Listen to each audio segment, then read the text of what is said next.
morning to the Health Provisions Subcommittee. We do have a quorum now, and we will get started. I know this is an extra day, but the docket was extremely long, and I know that people have worked really hard on these bills, and we want to make sure that there's a fair hearing and ability to listen to all the stakeholders involved. So I appreciate you coming for this extra day.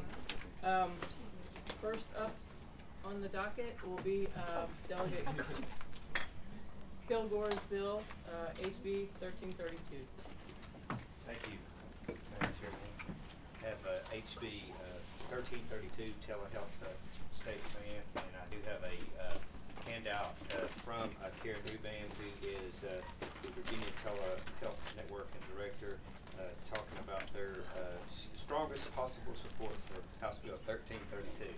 Basically, what this bill does, it directs the Board of Medicine to build a state telehealth plan by June 1st, 2022 to promote an integrated collaborative approach between the stakeholders. And what it does, it has better access, lower costs, especially for those on Medicaid, better collaborations, communication between practitioners and patients, better health outcomes, and better access is what's important for me for underserved areas in rural Virginia for that. And I do have a substitute which we need to get in front of the committee. So moved. I'm not being here too long, so I can't. Moved. Do we have a second? Pass it down. Hang on, there's that one. Is it like 1, 2? Yeah, I'm getting. I've got it. That's okay. Thank you. And so basically what it does not do, it doesn't alter the requirement of a bona fide practitioner-patient relationship, does not change the requirement of a Virginia license to practice medicine in the Commonwealth. It does not direct DMAS to reimburse for services or devices that are medically unnecessary to providing care, such as maybe a smartwatch or something like that. And it does in staff, in my opinion, does not create a mandated benefit. So basically, that's what you have, Madam Chairman. It's a way forward in telemedicine. We've really worked hard on this for the last year. Worked with a lot of the providers. Worked with DMAS. Tried to incorporate a lot of their changes into this document so that we could move forward. And that would be all I have at this time. I'm sure there's folks who want to speak for and hopefully not against, but you never know. Thank you, Delegate Kilgore. Are there questions from committee members? Right. Could we have people that might want to speak for line up first?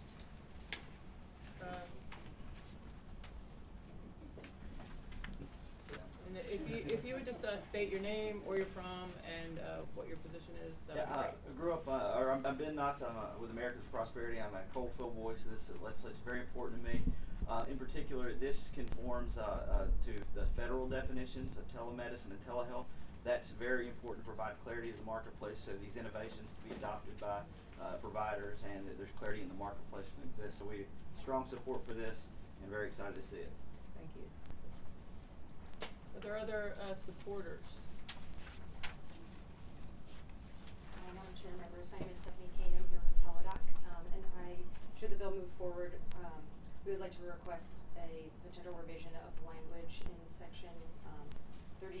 I don't have a line number. 38.2. What did you say that total?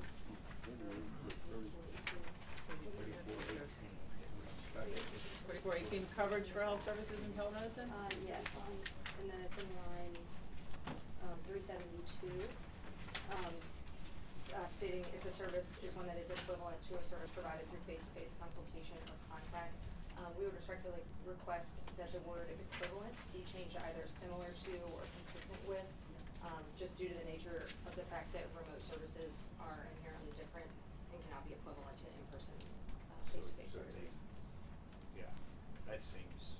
It's a small. I'm okay with that. You're okay with that? Yeah. And while we're looking at line amendments, I think there was also a request on line 19 and line 60 to change physician to provider. You said you were okay with that I'm as okay well? with that. Which is Line 19 and line 60.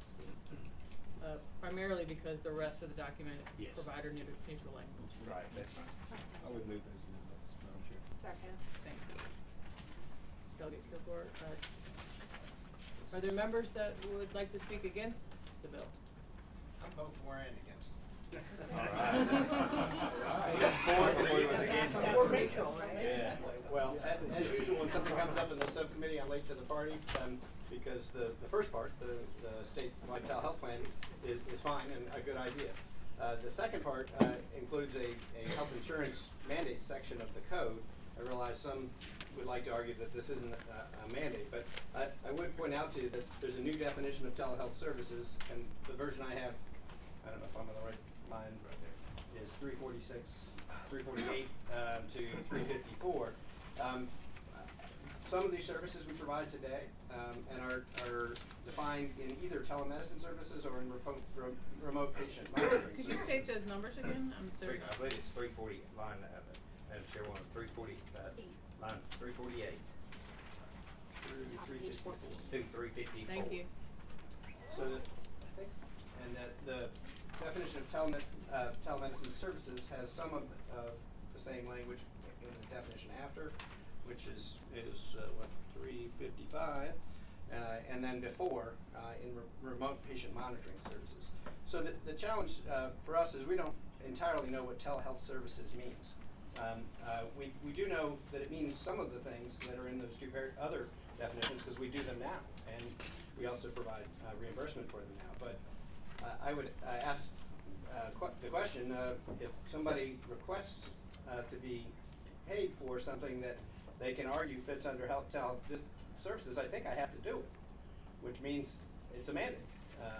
And so the challenge with that is that, you know, if you're going to have a new mandate under the state code, it has to go to Health Insurance Reform Commission for study, which, you know, we could certainly do this part of the bill in study over the year, get it right and bring it back so it can be added.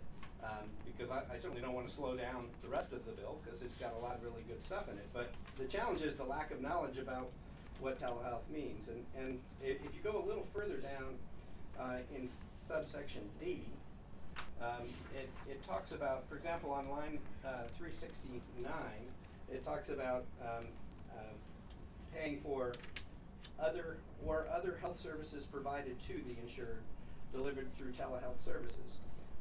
I'm not sure I know what that means, and it's pretty hard to tell what that means. I mean, if you insist on going forward with this, I would certainly suggest that you take that out because it doesn't really add a whole lot of meaning.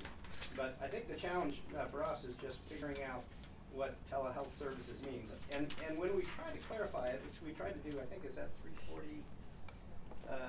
350, it talks about the use of the technologies, and the delivery of it is not necessarily defining for us, whether it's a fax machine, telephone, electronic mail system, store and forward, or remote monitoring devices. It's really whether the function is one that's appropriate to be done through telemedicine and whether it can be compensated that way. So for example, if somebody asks for a new thing and you say I should do it, compensate them equivalent to an in-person visit, which is what is in the regular mandate. That's what we have always had since the beginning of telemedicine. I don't have anything to compare it to because we don't do it that way in the regular market. So these are the types of questions that we need to resolve as we go forward if we're going to try to add the definition of telehealth services to that section of the code.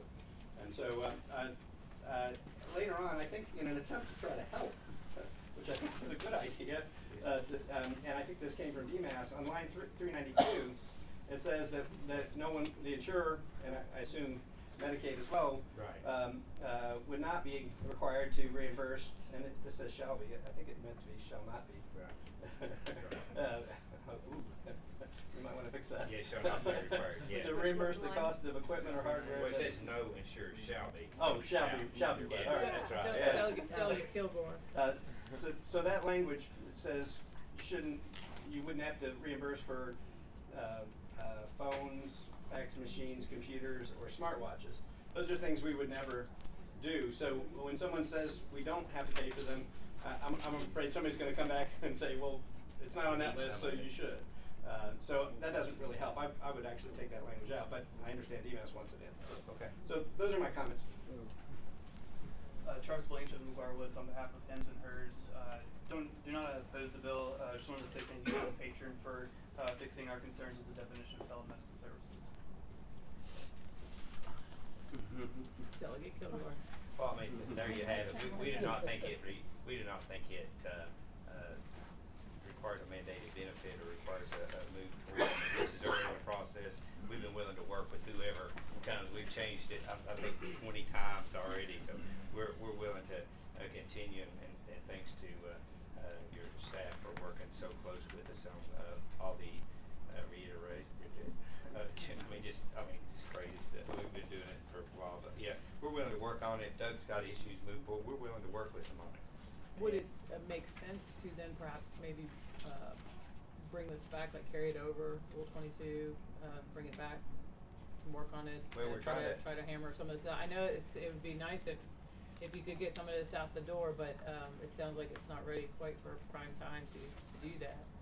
Well, if we could get the first part out over to, let's see, everybody's in agreement, I think all the way through page,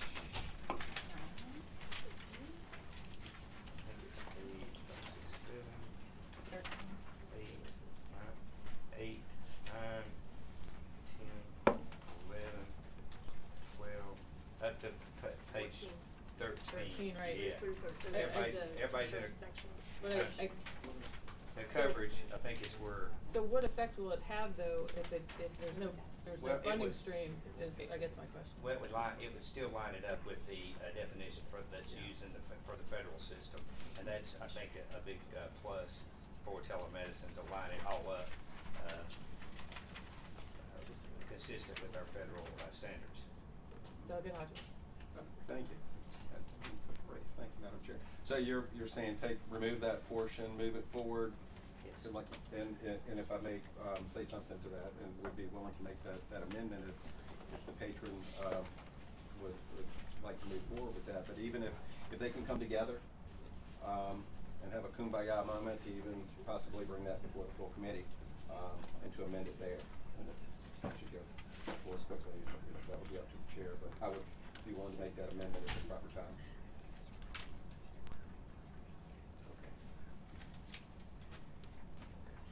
I think we had one comment on that. Madam Chair, the big outcome we really want to see, that we've seen, the data shows it is a tremendous innovation, is remote patient monitoring being covered by Medicaid. The language that we have in the latter part of the bill, that is one of the key outcomes that this legislation seeks to achieve. The innovation is so vast that it massively increased the quality of care for folks in rural areas that are a long way away from a hospital, and this is one of the key outcomes. That is the kind of thing that you really don't want to put on the back burner when other states are already doing it. Texas has been doing this for years, Madam Chair.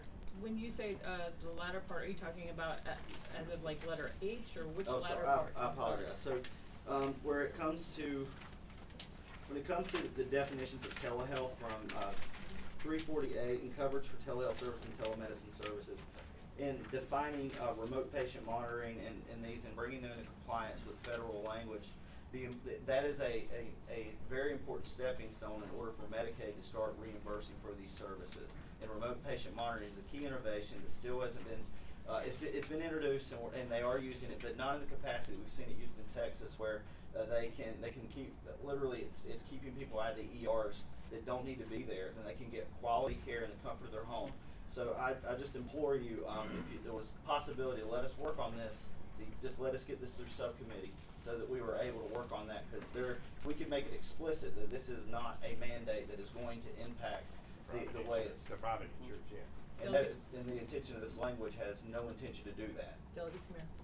Thank you, Madam Chairwoman. I just wanted to kind of reduce the confusion a little bit. Okay. And I think we can just focus on trying to mirror the federal code for now, and then if need be, in full committee comes That's together. fine, that's fine. That would be fine. And then then give me a chance to work on it.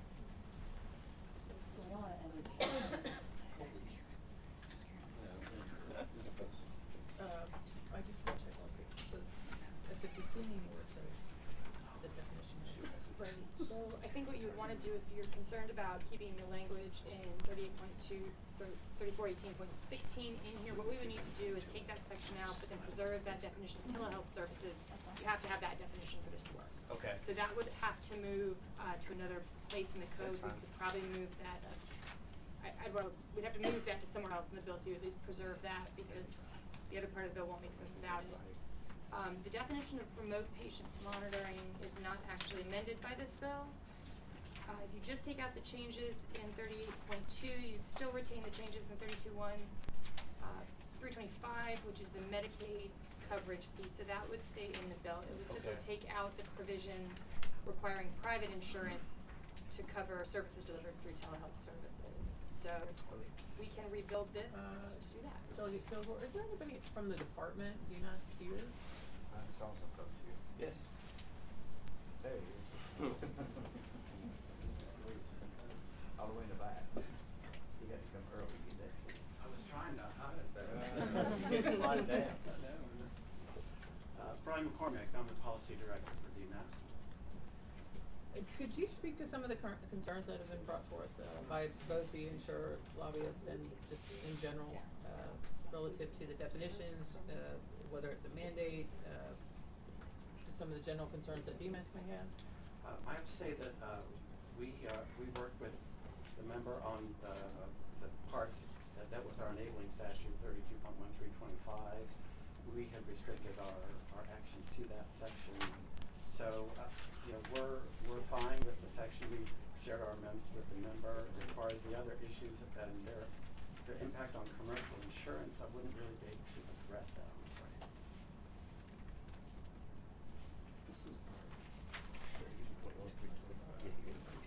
So it includes both.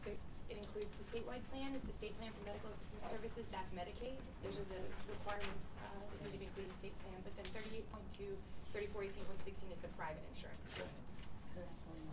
So you're gonna pull that out. So if we can just the private section be pulled out then? Yeah. And that's all and then we can, We can try to work on it. If we can't, we just move forward. okay. Does somebody wanna make an amendment to that end? Move that amendment. So we want, That's I don't know how to word what we need to do. It's gonna need to be in Kinda concept, because Okay. there's gonna have to be some restructuring and rebuilding that Okay. happens if we do that. And I'll make sure I come to full committee then. What are those, oatmeal cookies would probably help. Yes, I'll do it. Got it. Got it. Move the amendment that is described by council. Okay, so the amendment will be that we will keep the bill, but strip out the provisions related to private insurance that are found starting on page 13 in section 38.2-3418.16. However, we will have to preserve the language that is currently in that section defining telehealth services. That language will have to find a new place in the bill, so we'll find somewhere to put that will make sense. That will take private insurance completely out of the bill, leave the new state plan requirement, and leave the provisions related to coverage by Medicaid. Sound good? Sounds great. All right, do we have a Second. motion? Madam, Oh, sorry. just a Delegate brief Phil. question for council. Yes. When we say coverage by Medicaid, we include the contracted MCOs. So most Medicaid services right now are provided through managed care organizations with which the department has entered into a contract. So Medicaid would arrange their contracts and would make sure those services are covered. Do we have a motion to? So moved. Second. Second, okay. So we have a motion to amend and report to the full committee, correct?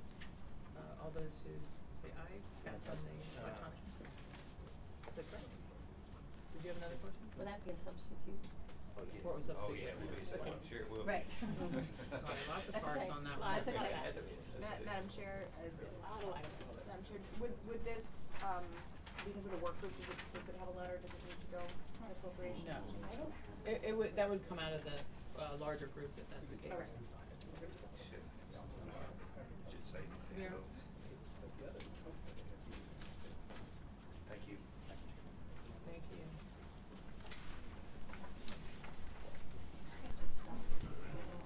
Delegate Hope. Thank you. Thank you, Madam Chair. Members of the committee, we have House Bill 683. for the subcommittee. And I believe there is a substitute. 1683. 60, what did I say? 1680. I'm sorry. There it is. Sandra, House Bill Move 1683. move the substitute. So moved. second, I don't know what I did. Let's, Everybody have a copy? Thank you, Madam Chair, members of the subcommittee. What House Bill 1683 seeks to do is to define the practice of medical sonography. It creates a licensure and advisory board to oversee the program. As you know, diagnostic medical sonographers, they use high-frequency sound waves or ultrasound that create medical images that can use to be physicians to help treat or diagnose and treat patients and other medical conditions. In Virginia, of course, tens of thousands of sonography examinations are performed every single day. But sonography is not an easy skill to master, and of course, if you're detecting any type of disease, you want to make sure that you get the image just right so that the physician doing the diagnosis or reading the scan can actually see what's there. So this is not an easy thing to master. It takes 2 or more years of formal education, training, and clinical experience to typically achieve competency in this area. So this legislation ensures that properly certified sonographers will perform these life-saving diagnostic medical examinations and provide physicians with important information needed to properly diagnose and treat their patients. So early diagnosis and treatment are essential to good health. We do have, because of the complexity with the bill and the new program, I should say, we have a delayed enactment. It goes into effect January 1st of 2022. Then at that point, then it would be unlawful for any person to engage in this practice without license from the Commonwealth.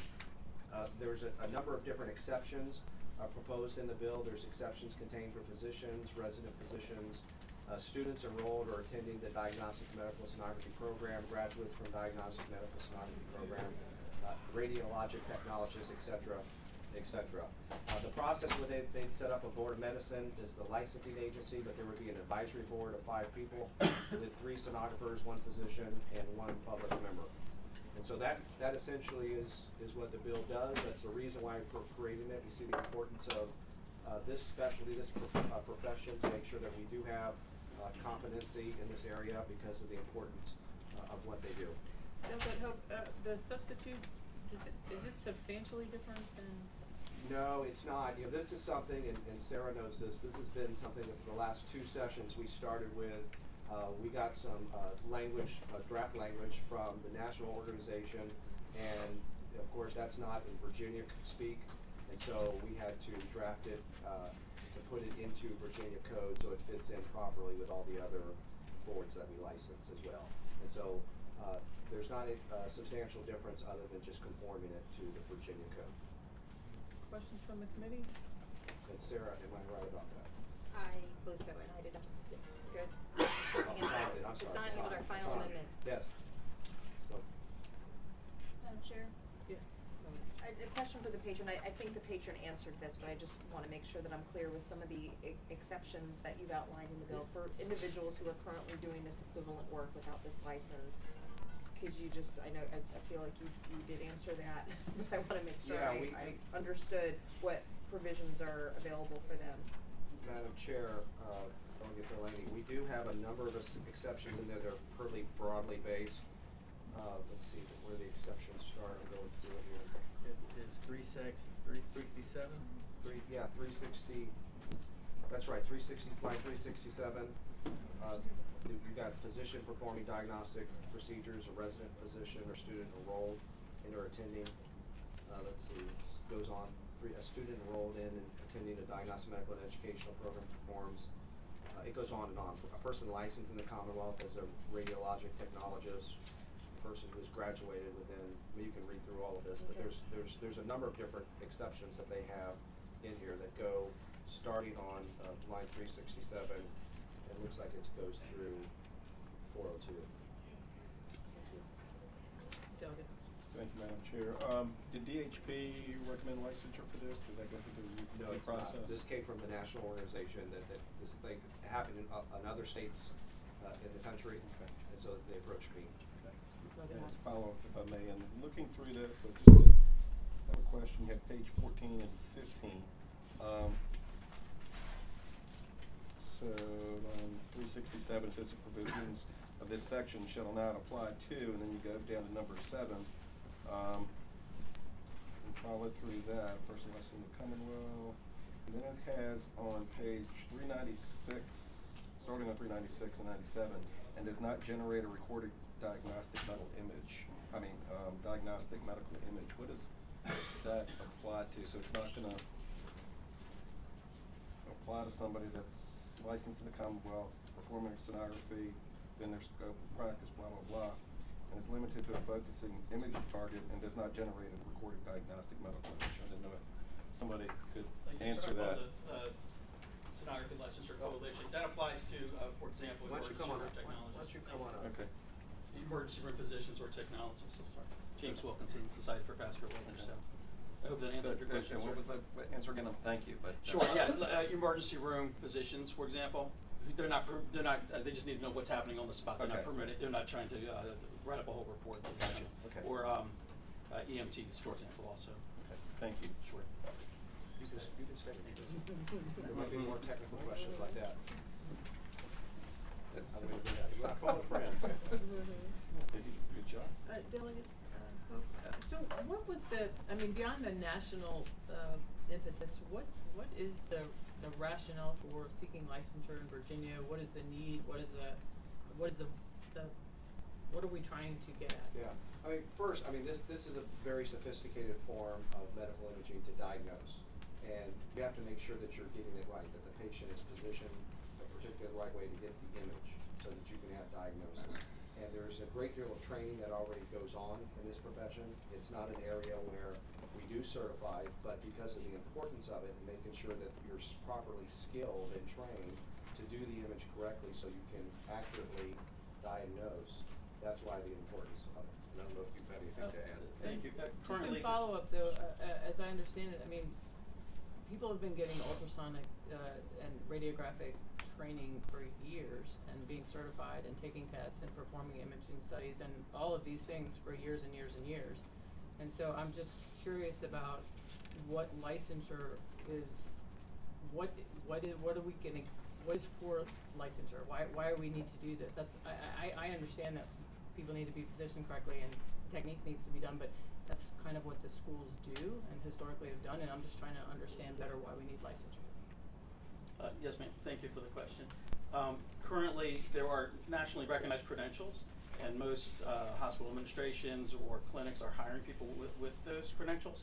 However, it's not required, and because of that, then people could finish the sonography school, have failing grades, and say, I finished, I've completed, and come out and be performing, knowing how to use the equipment and knowing how to interact with the patient and be able to report a preliminary finding to a doctor or physician and look for the things that the physician is looking for, the referring physician. There's a much higher analytical skills that licensure would ensure that the practitioner is bringing to the table. Like I said, it's almost like the Wild West. There are 4 states currently nationally that require credentialing or licensure. And so we're trying to go state by state. This is why it's a state licensure coalition is why the national societies are behind it. So it's broad support by the sonography community writ large. Yes, Delegate Smith. Madam Chairwoman and Delegate Hope and the expert, how many sonographers are there currently in Virginia? Currently, we have 2,200 registered sonographers, but how many are practicing that would be brought in under the licensure? We estimate about 3,000. We don't have a firm number because we just don't know. And this is one of the questions you can answer is who is practicing and are they qualified? So there would be more people that would be able to work because of licensure, is what I'm understanding from you? You'd be able to see exactly who's working in diagnostic medical sonography. Okay. So this is vascular sonographers, abdominal, it would be all the different, what they call modalities.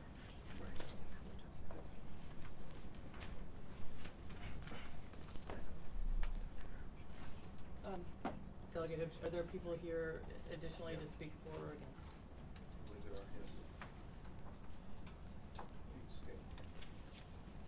I'm Elaine Nichols. I am the Virginia Society of Ultrasound's president, and I'm also an educator in ultrasound. I have seen numerous studies or numerous students who are able to maybe run a machine, but they never see the pathology that's present on the screen. Being licensed and credentialed gives them a basic knowledge test that tells us whether or not they have all the skills necessary to do the job. There are many clinics in Virginia, such as OBGYN clinics, who will hire non-registered sonographers because they will work cheaper than a registered sonographer. But that doesn't mean that you're getting the same care because they can pass a board. Or sonographers who have sat for a board know the diseases and can find diseases. Imaging is a very complex world. When you have CT scans and MRI scans, the machine is set up to take the images. The person sitting in that machine or running the machine is just doing that. They're only running the machine. All the images then will translate to a radiologist to be read. And ultrasound is completely different. We put down the transducer. We find the disease. If we don't find the disease, the radiologist never can report disease. That's the issue. And isn't it true though that there are academic programs, and as part of their academic programs, they have clinical practicums, they have return demonstrations, they have months and months of both didactic and clinical training for these positions. Isn't that sort of universally what? That's what should be happening, and But if you're isn't that universally happening a lot? There is accredited programs, and in accredited programs, that is what is happening. Unfortunately, there are also for-profit, non-accredited programs, and those students have difficulty getting those clinical hours in education.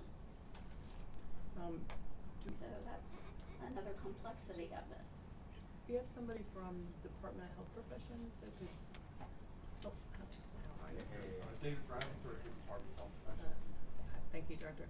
I know that we've talked about a number of different licensing bills this session, and there has been mentioned that standard protocol requires usually requires a process.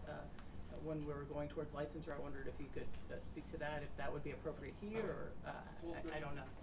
The Board of Health Professions routinely does studies on the need to regulate a profession, and in addition to evaluating the need to regulate, they also evaluate what level of regulation would be appropriate, whether it's simply requiring certification or licensure of an advisory board, what board it should be structured under.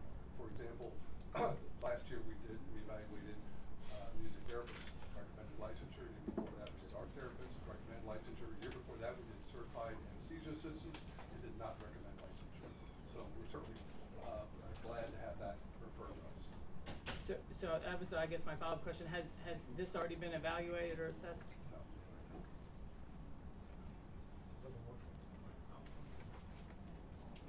Is there a motion? Madam Chair, I mean, to your point, we have several license bills coming up, and we've had some already, and I think it is a situation where I think we're gonna have to be consistent in our path forward on this, and I think it's a policy decision of the committee. Are we going to require the recommendation from the department, or have the General Assembly determine that recommendation? And that I think is a question before the Yeah, I mean, committee. and it's a good question. I think that, and committee members are welcome to, voice their thoughts on this. I mean, I know I certainly have mine. I'll reserve mine last if other people want to speak to this. Yeah, Delegate Hodges. And I may, and I typically, thank you, Madam Chair. I typically trust the judgment of the department in the licensure, in that licensure process. I know we have some other bills coming up, and I typically would trust their judgment to give it a hard look. Madam Chair, if I could just interject Yes, briefly. Director. The Board of Health Professions is composed of one representative for each of our 13 licensing board and 5 public members. And that's who would be, and then the staff would help them, they would be making that recommendation, which is not binding on anyone. And they have established criteria and regulation on what they consider. That ranges from things like usually, if it's unregulated, is there safety concern for the public? What degree of independence do they practice with? That criteria like that. Are there economic impacts from regulation, raise costs to consumers, things like that? Delegate Robinson? I'm in concurrence with what Delegate Hodges says and where we going with this. Because some of the discussion, as far as if it's a licensed school or not a licensed school, I mean, some of that goes back to the employer, in my opinion, you know, that they can make those calls somewhat if and know what those institutions, whether they're accredited or not. So I would rather see go through the process, and then that puts all these folks on the same playing field as well. Madam Chair, seeing as this has never been studied, where some of them have been studied before, it may be the best posture. So my recommendation would be to carry over under Rule 22 with a letter from the chair asking the Department of Health Professionals to study. And I just think to just back up and to address Delegate Delaney's larger question as to the posture of this committee going forward regarding many licensure bills, I do think that you know, we're very fortunate to have a department that can even evaluate this and make recommendations. Those recommendations, as he said, are not binding. But what is concerning, you know, when we're looking at healthcare and we're looking at the challenges of both escalating technologies on the one hand, but on the other hand, we're really not coming up with very creative or reasonable solutions for containing the cost of healthcare. I think we really risk the possibilities of over-regulating and over-licensing when sometimes that may not be the absolute requirement for a particular skill set. So I think it would be probably wise for us as a committee to when seeking licensure that we keep a standard and try to get the evaluation advice from the Department of Health Professionals. That seems like a wise sort of general rule of thumb, since this is sort of seems like there's quite a few licensure questions. With that, I believe Delegate Russell will make a motion. Second. And all in favor? Is that a recorded vote? It's a recorded vote, I believe. Is it voice vote? Oh, all those in favor? Aye. Opposed? All right. Thank you, Madam Chair. Thank you. Yeah. Thank you.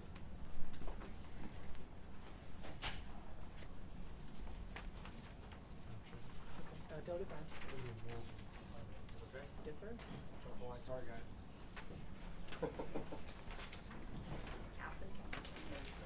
Very sorry.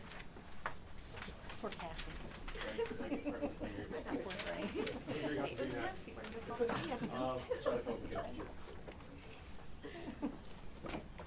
Madam Chair, members of the committee, I've got House Bill 910. I believe that the council has a substitute that she's going to distribute.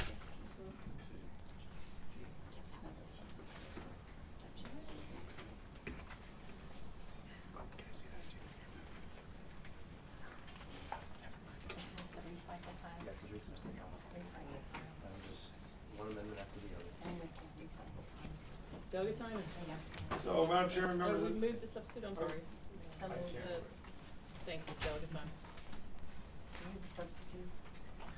Second? Second. Delegate Simon. Okay. Madam Chairman, members of the committee, speaking to the substitute, what this bill does is actually, on page 1, it requires the governor, it requires the Board of Pharmacy, rather, to report to the Governor of the General Assembly on their actions to ensure the safety and quality of compounded drugs produced by compounding pharmacies and outsourcing facilities in Virginia, to reduce illegal use of opioids and opioid abuse, and to implement provisions and ensure compliance with requirements of Title II of the Drug Supply Chain Security Act. And then it goes on to essentially remove repeal some elements of a bill that passed in 2016, which shield the identity of compounding pharmacies that provide the ingredients for lethal injections here in the Commonwealth. And so the reason for doing those two things are that, well, there's a couple. The public safety considerations are sort of paramount in my mind. What happens is we don't know where the Department of Corrections is getting the drugs that they use for lethal injections, and that's by design. We're not supposed to know because that's the law that we passed in 2016. The problem is that compounding pharmacies have to get their ingredients from somewhere. We have no way of knowing where they're getting the ingredients. And in fact, in other states, like Oklahoma and Texas, they found that where they had similar statutes, they found that the compounding pharmacies were essentially having to go to the black market. There are not ingredients that are readily available. And so they literally went to the black market to get the ingredients so that they can legally compound the drugs that they can provide the Departments of Corrections. What that does is it creates a market for these black market drugs. It gives, there's a profit incentive, there's a guaranteed market.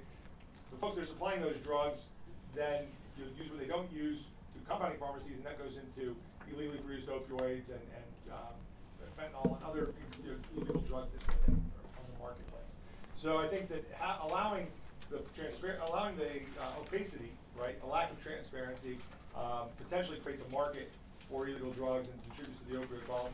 And then there's also just a basic, lack of oversight of these compounding pharmacies that produce these. And so by shielding them from scrutiny, you have no guarantee of the quality. And so we know that one of our recent lethal injection executions in Virginia, they had to keep the condemned behind the curtains for I can't remember exactly how long it was, but it's an extremely long time because things weren't going right. Things weren't happening in a way that it was supposed to happen. We don't know if that was the quality of the drugs, the quality of the person administering the drugs. But again, we have no way of going backward to figure out what happened because the law shields all those folks. And so what this bill does is it simply subjects the identity of these pharmacies to inspect the FOIA. So we can go find out who did it, we can find out what ingredients they used, where they procured their ingredients, and just have the Board of Pharmacy do their job as they would with any facility and execute some basic oversight. So that's what the bill does.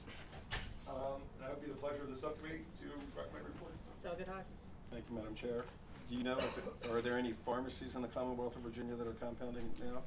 I don't know, again, we don't know where the drugs are coming from. So I don't know if they're coming from within the Commonwealth or if it's outsourcing facilities or where they're coming from. And if I would, Madam Chair, of the pharmacies that could do this, I do know for a fact that no pharmacies are actually compounding these now for the Department of Corrections or equipped to. There's only one probably equipped to, and they're not doing it.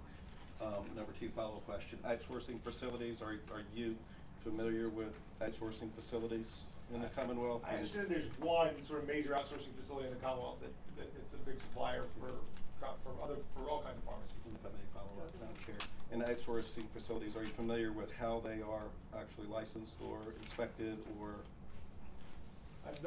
I'm not terribly familiar with the current regulations of outsourcing facilities. Okay, and I can speak to that at the proper time. Are you aware that the FDA and those federal inspectors now actually have to inspect outsourcing facilities that are highly regulated? That wouldn't surprise me at all. Okay. Madam Chair. Delegate Rasool. Madam Chair, I know there are probably a couple of different issues here, but I think that the heart of the matter, I'd like to commend the patron on bringing it, is making sure that there is some transparency, regardless of how you feel about the variety of issues, the transparency of what we are doing here in the Commonwealth. So I'm glad to see the transparency measures here. Good questions from the committee? Delegate Hodges.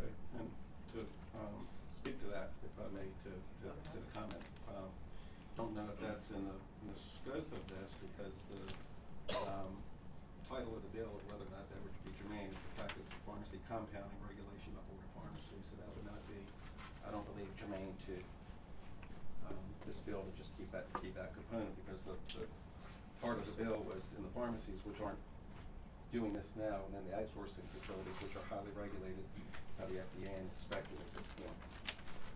And they're not coming from the black market. These are highly regulated facilities. So I would actually, and I do know that for a fact, and the black market on this, they are not, and to say pharmacies are getting from the black market, that is not true because pharmacies aren't compounding these right now, and then the others are actually highly regulated as well. And there is a path to be able to track all of those chemicals in the FDA, and everyone knows where everything's coming from. So Madam Chairman, I guess two reactions to that. One is on line 6, we mentioned section 53.1, 234 in the title of the bill. And I guess we can ask counsel about that, but I think it's there. And I think that the elements of 53.1 that we're addressing are specifically on the identity of outsourcing facilities and are not confidential and subject to the Freedom of Information Act. And so again, the changes to the bill are specifically to the outsourcing facilities and finding out where the drugs are coming from. I mean, the problem we've got is, you say you know it as a fact, problem is I have no way to verify what you know is a fact because the statute currently doesn't allow me to I mean, you know, for the pharmacy end of things, but for a citizen approaching these things, this is information that they're not allowed to ask for, and if they're asked for, the DOC is not allowed to tell them. So I'm not sure where you get your for a fact information, but the DOC doesn't have to tell any of us anything about this under the statute. That's what the statute seeks to change. Well, Madam Chair, and I'm not gonna argue with the patrons, it's a highly regulated industry that is, under a microscope, by the federal government, to know where these chemicals are coming from and what is going on, so I'm not gonna argue that with the patron. Do we have It anybody is- from either the DOC or the Board of Pharmacy here?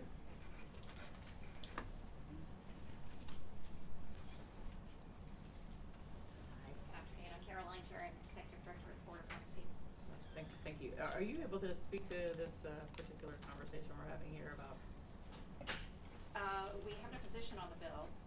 We do regulate pharmacies and outsourcing facilities, but there was a legal advisory opinion passed by the Attorney General in 2016, which carved compounding for execution drugs out of the practice of pharmacy.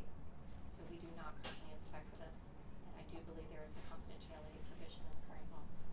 And could you explain for the larger group why that the decision was reached, or the essence of why? No, Okay. it was an Attorney General decision, so I don't think I can really speak on his behalf on that. Okay. Delegate Hodges, are you aware of the reason why that was carved out that way? I don't recall. Because the reason it was carved. It was confidentiality. I It was think, confidentiality. and I was hoping somebody could speak to it. I mean, I have some recollection of it being a problem with both obtaining the appropriate drugs and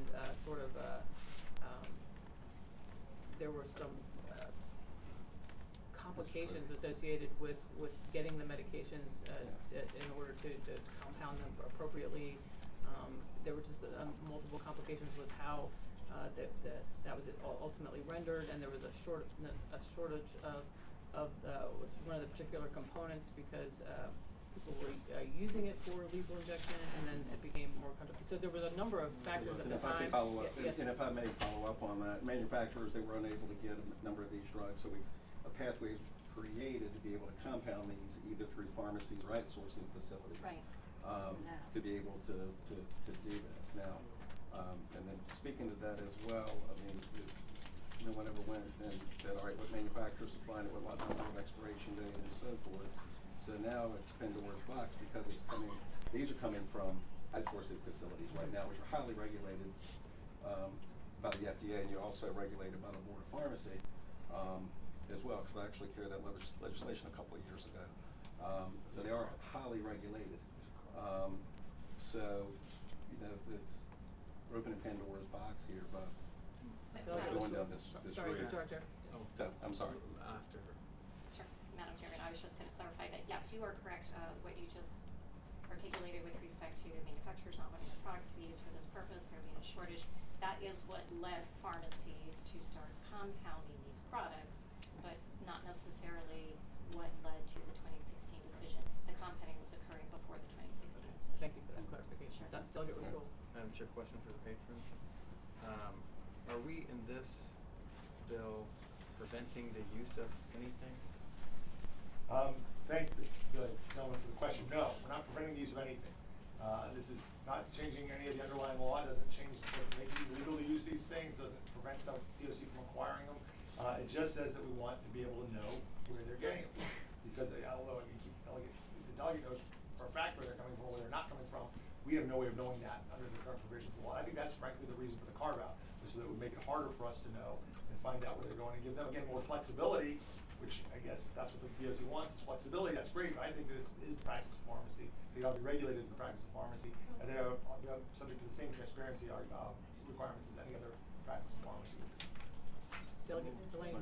So not to speculate, but I guess to just try to process reasons why that would be carved out and confidential, is it, from some of the things I heard mentioned, the fear of retaliation towards the vendors who are providing this, that they don't want to know that they're providing this, or have the public know that that's where these substances came from?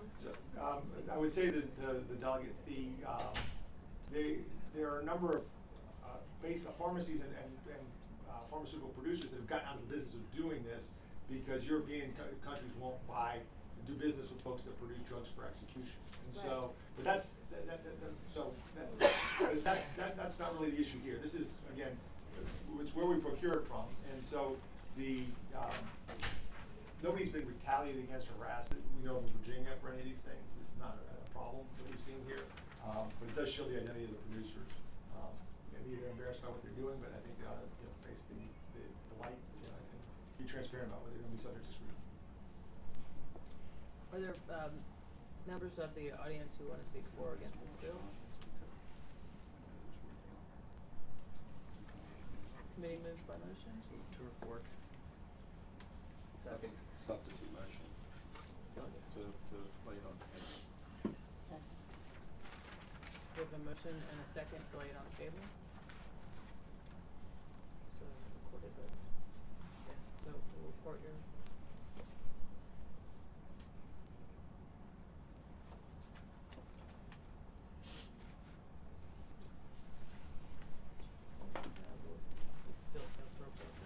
Thank you. Thank you,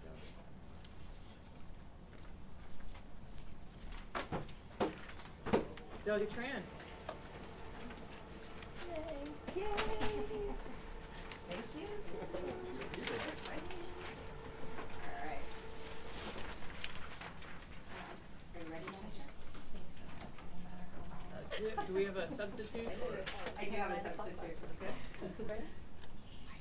So we are at HB 1701, and there's a substitute before us. Move the substitute. So move. Everybody has a copy? Okay. Oh, wait a second.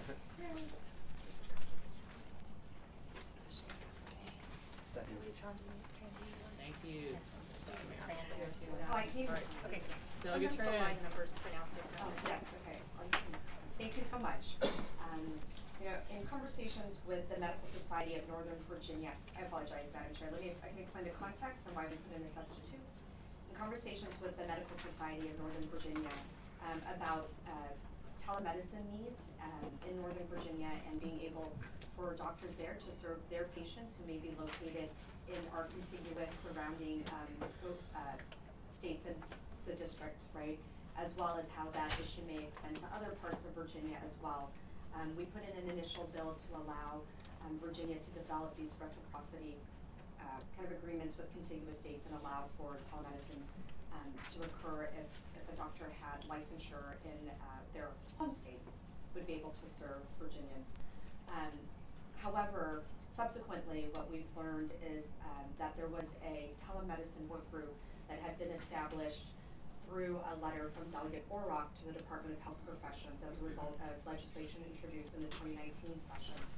And the work group met last year, consisted of stakeholders including representatives from the Virginia Department of Health, the Department of Health Professions, the Medical Society of Virginia, the Virginia Hospital and Healthcare Association, and the Virginia Association of Community Service Boards, and more.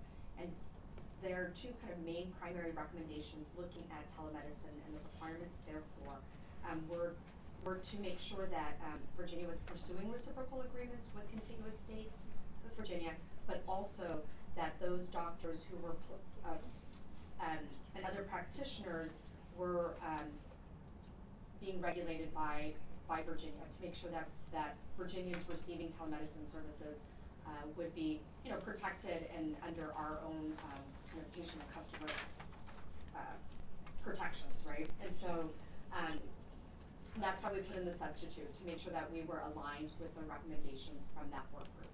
And so you'll see that in the second and third parts of the bill. The first part directs the Department of Health to explore the possibility of establishing medical excellence zones, which would really focus on rural and underserved areas, which are currently experiencing shortages of medical professionals, to see if there are opportunities for them to receive medical treatment via telemedicine.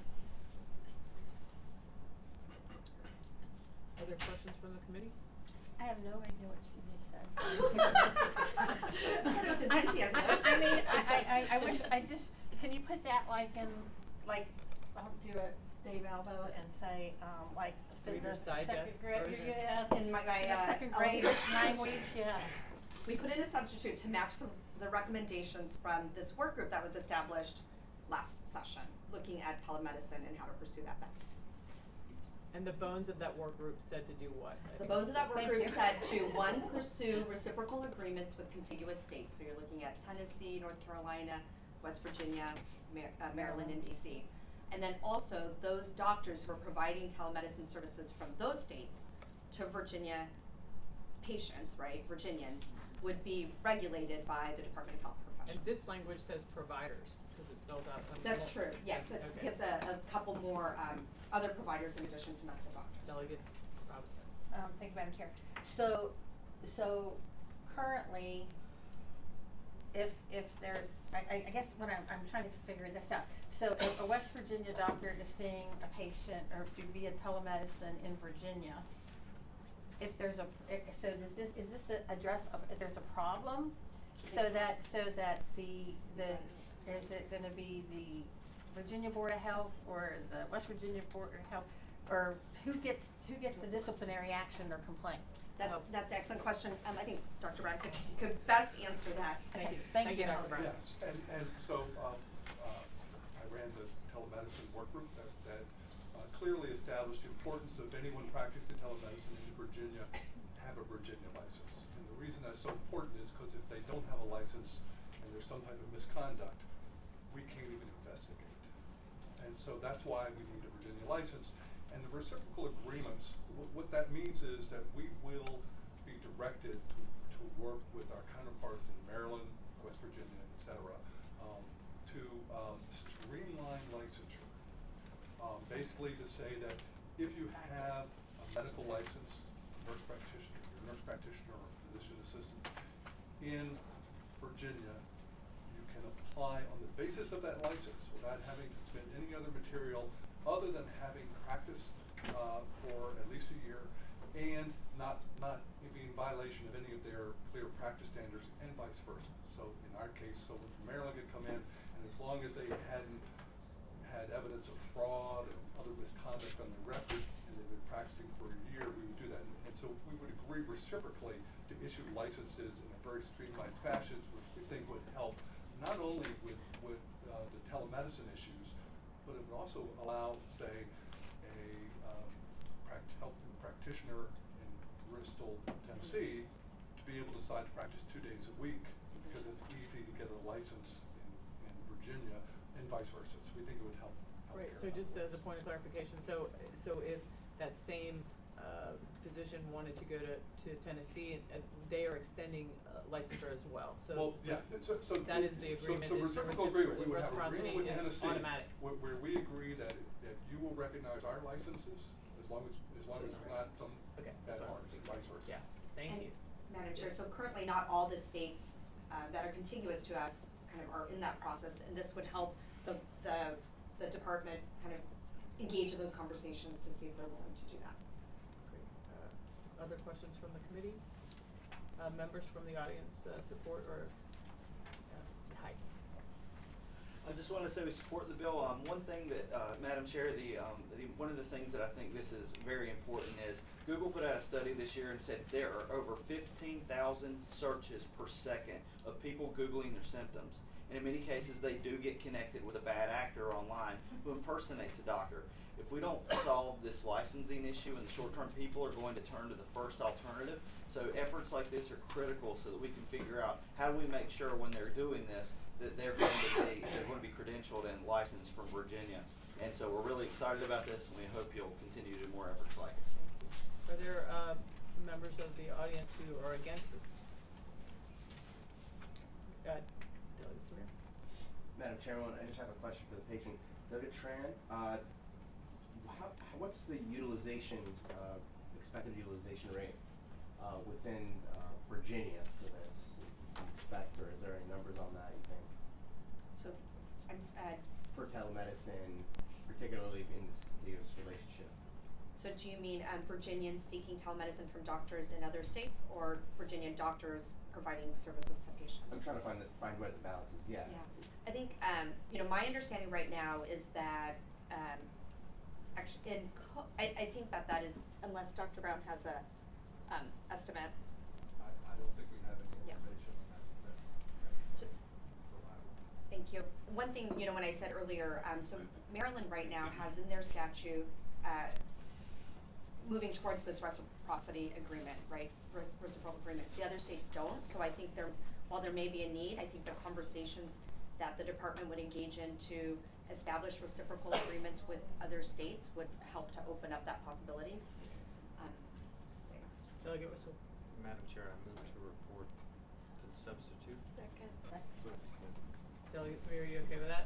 Yeah, but I just had more questions as far as, Discussion. I just didn't, I'm hoping that we don't lose patients in Virginia. That's basically what I'm, you know, hoping for, and I think that's the, you know, the biggest worry in my mind. That's about it.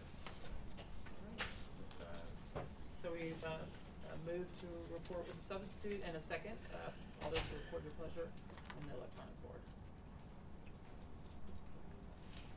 All right, Delegate Tran, bill passes 16-0. Now that I understand it. Thank you so much. Delegate Helmar.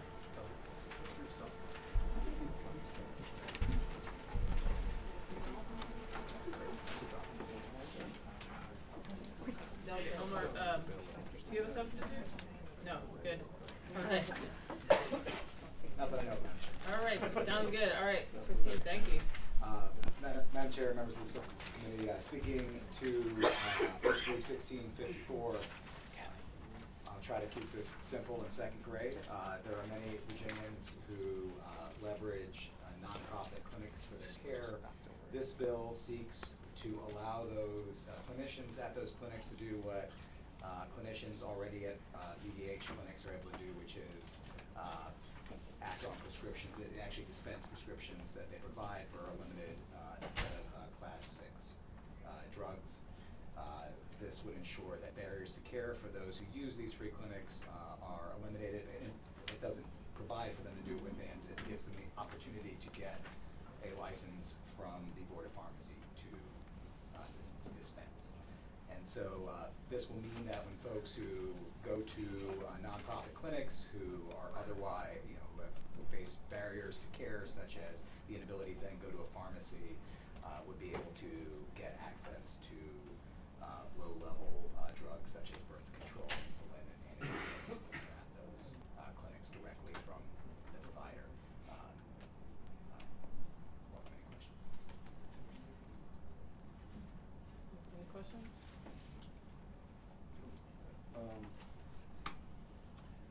Yes, Delegate Chair, Hopkins. limited use, and I'd like to hear, I guess, more from the board on a limited use permit and what that may entail. Is there somebody from the pharmacy still here that could speak to that? Oh, I didn't see you behind me. Fine, I can Thank pull the you. bill up, I can't get logged in. Yeah, sure, limited license, what would that entail, or would y'all lay that out in a regulatory program, or what would a limited license look like? The way I read the bill, the limited use license would be in the scope of limited to the dispensing of Schedule 6 controlled substances and then the hypodermic needles and syringes. So that would be the scope, limited in nature. Yeah, Delegate Not Hodges. going to mean it any harm, but it could open it up to a full dispensing pharmacy without your Schedule 2s through 5s. They would be able to dispense pretty much anything within Schedule 6 of hypodermic needles under that limited use. Let me make sure I heard you correctly. Sure.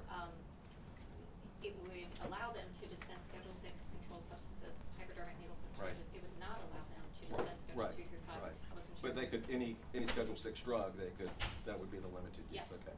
that's correct. All right. That would be the scope. It would be limited. Do we have members of the audience wishing to speak for or against this bill? Good afternoon, Gina Berger, Deputy Secretary, HHR, the Administrator does support this bill. Thank you. Hi, Madam Chair. I'm Jamie Locker. I'm the Executive Director of Planned Parenthood Advocates of Virginia, and want to speak in support of this bill. It'll really reduce barriers to treatment. We know that 28 to 31% of patients don't actually pick up their prescriptions after they receive them, so reducing the barriers, as the delegate said. Yes, ma'am. Madam Chairwoman, Chief Lauder on behalf of the Virginia Association of Free and Charitable Clinics. We think this would help our clinics that don't have existing pharmacies right now. So we support the bill. Thank you. Delegate Hodges. Just a question,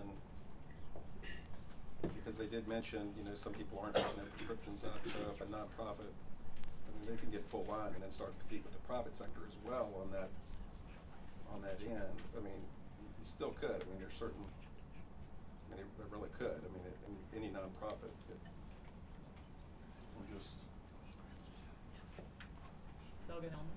Madam Chair, just speaking to the delegate, I would offer, while that's true, the same, while that's in theory true, the same would exist today in BDH clinics as well, given similar.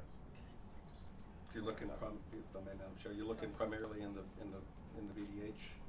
Madam Chair, I think the delegate, what I'm offering is that BDH clinics already have the same ability to dispense. And so if this was a true challenge to the private sector, we would likely already see that they would be here speaking in droves against it. Committee moves by motion. Move to report. All right. Cast your vote. Open the rolls.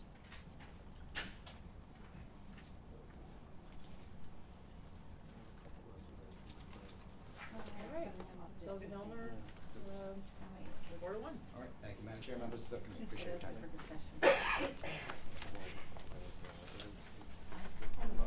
Delegate Hayes.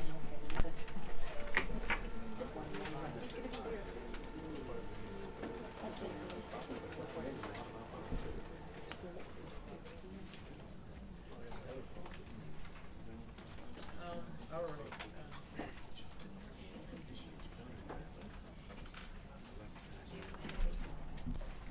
Delegate Hayes, you have House Bill 1084.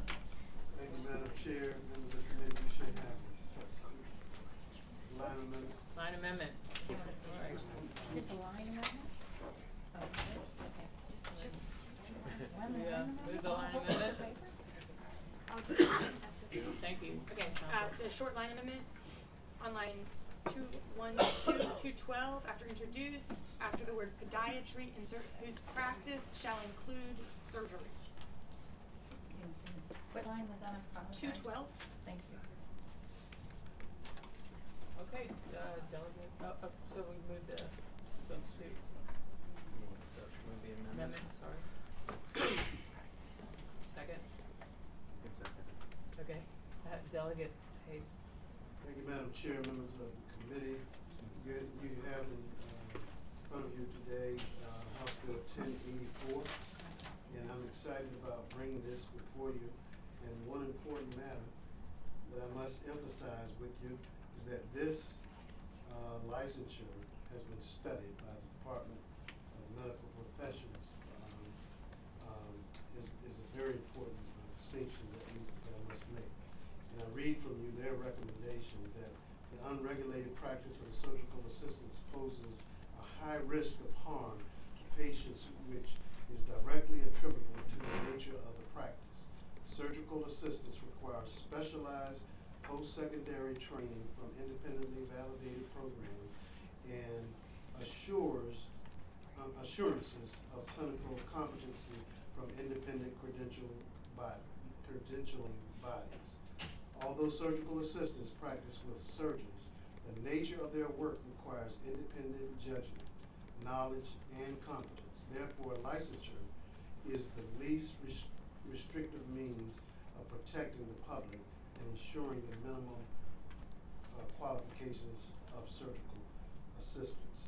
I'll just say that it's fitting that this bill was initially referred to the Committee on Public Safety because the bill is all about protecting the public and public health. When I first learned of the profession of surgical assistants, I must say that my eyes were open. And like most of the public, I assumed that any member of the surgical team who has their hands on or inside a patient holds a license. I thought if something went wrong, the Department of Health Professionals would be able to take action. It alarmed me to learn that that is not the case right now. The Virginia Board of Medicine currently maintains a registry of surgical assistants. Under the existing code, those surgical assistants who meet certain minimum competency standards may register. As a registry, however, surgical assistants who do not meet Virginia's minimum competency standards may still assist a surgeon. Surgical assistants perform significant surgical tasks. They move organs, they stitch tissue, they administer injections, they harvest veins, and they implant medical devices. When the surgeon exits the operating room, the surgical assistant continues the surgery. What surgical assistants do is dangerous, and we should be mindful of that. The Virginia Department of Health Professions studied and determined that the duties of surgical assistants create a significant risk of harm to the public. Accordingly, the Department of Health Professions has recommended that surgical assistants be licensed. This work is too dangerous not to license these individuals. Everyone else who has performed this role through the evolution of healthcare has been licensed. The job hasn't changed, so the solution shouldn't change. The bill implements the Department of Health Professions' recommendation by codifying licensure of surgical assistants by the Virginia Board of Medicine.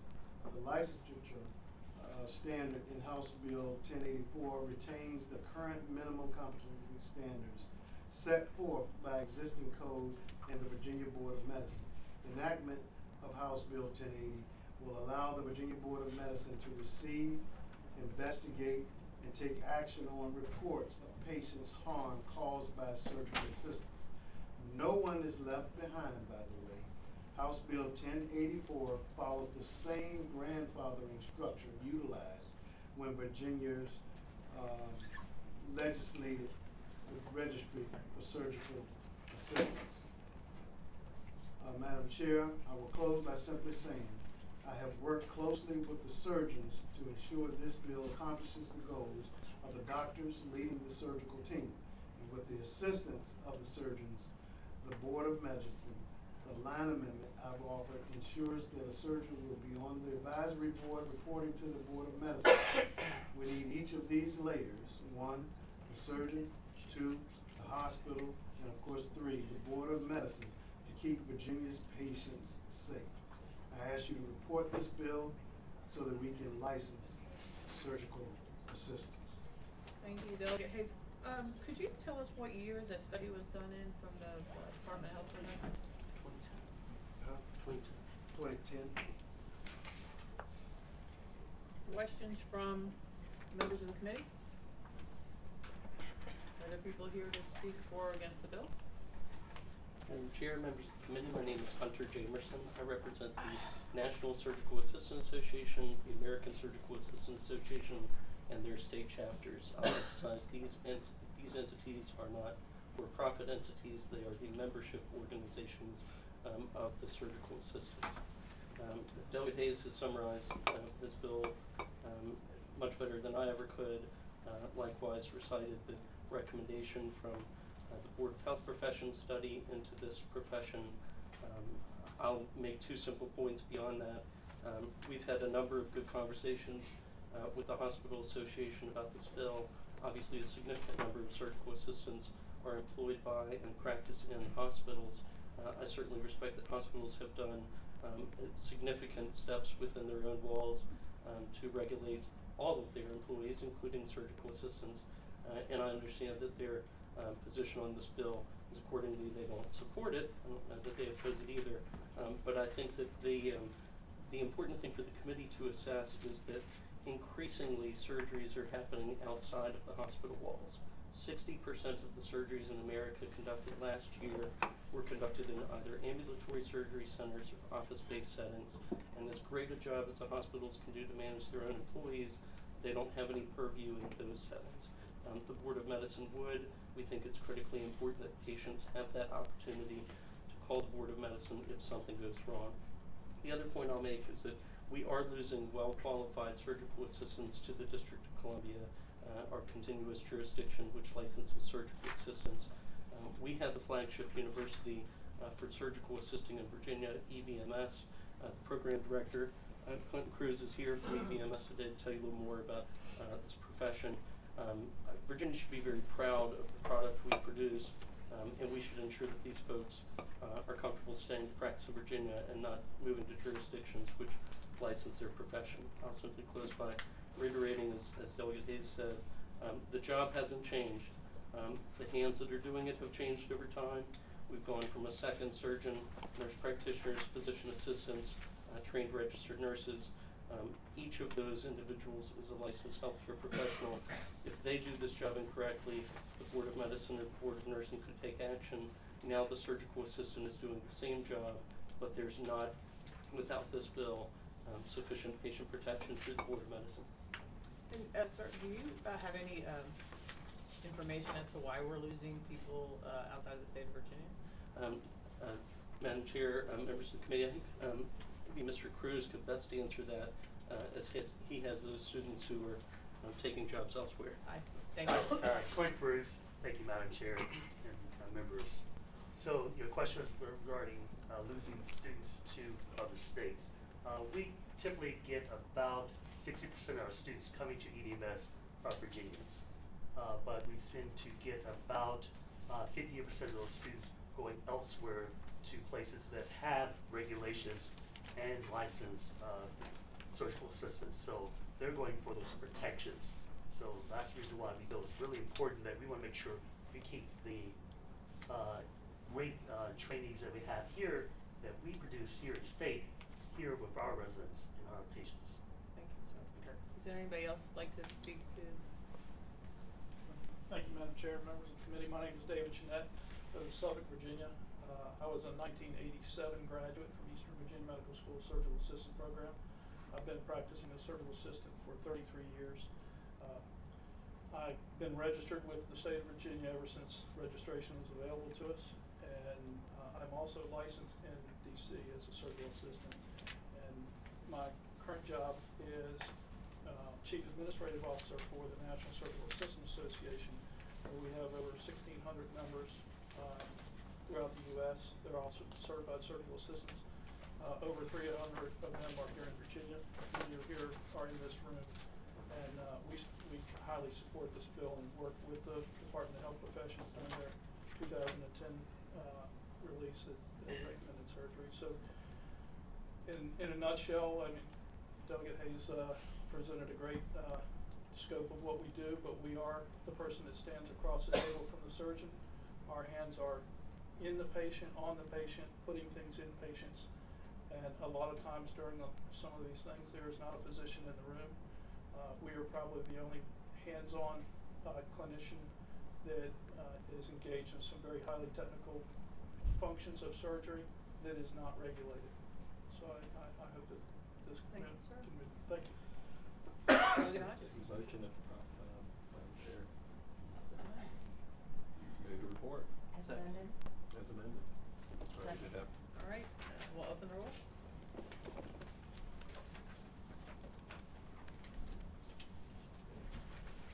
Delegate Hayes, you go before top 5 minutes. Thank you, Madam Chair. Thank you. And Delegate Keane. Well, Madam Chair, thank you to the members of the subcommittees. I'll stand for a little bit, I've been sitting all day. I'm looking around and I see all types of healthcare professionals, and I am definitely not one of them. In fact, as a former trial lawyer, I'm kind of nervous being here. So don't hold anything against me just because I'm going to present a bill that I might not be able to explain very well. I have a House Bill 1147, which I think most of you would understand this issue pretty innately because most of us either have had families or constituents or others who suffer from various allergies and who are required to carry epinephrine products. My son is in that category.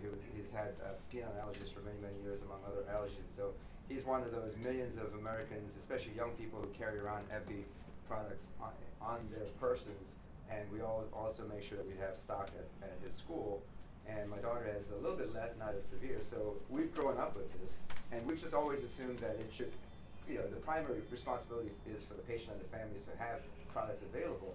But to the extent that they either don't have it because they forget to, or maybe there's some reason why they don't have access, and if there's an emergency and they happen to be at a public place in Virginia, I always wonder what would happen in that situation. Based on some research that I've done, and I've heard from many constituents who, I'm sure you've all heard from constituents who have these similar concerns, there are now efforts in other states to try to provide epi products available at public locations, and also to make sure the law allows them to have trained, prescribed and trained professionals who have access to it, and also importantly allow for some good Samaritan laws to allow for legal liability concerns. And so this is my first attempt at trying to address this issue of how do we fill the gap between those of us who have individual family members who need to carry this, so we'll do our part, and then those who either cannot afford it or just don't have the access at the time they need it. So I don't know if I wrote the bill right or not, but I do have a constituent who drove down from Northern Virginia, my district, who has also been an expert in this area, who's also suffering from a couple of kids that have this. So, Madam Chair, at this stage, since I really don't have much to say to you other than just I throw myself at your mercy, I'd like to turn this over to my constituent. That's okay. Questions from the committee?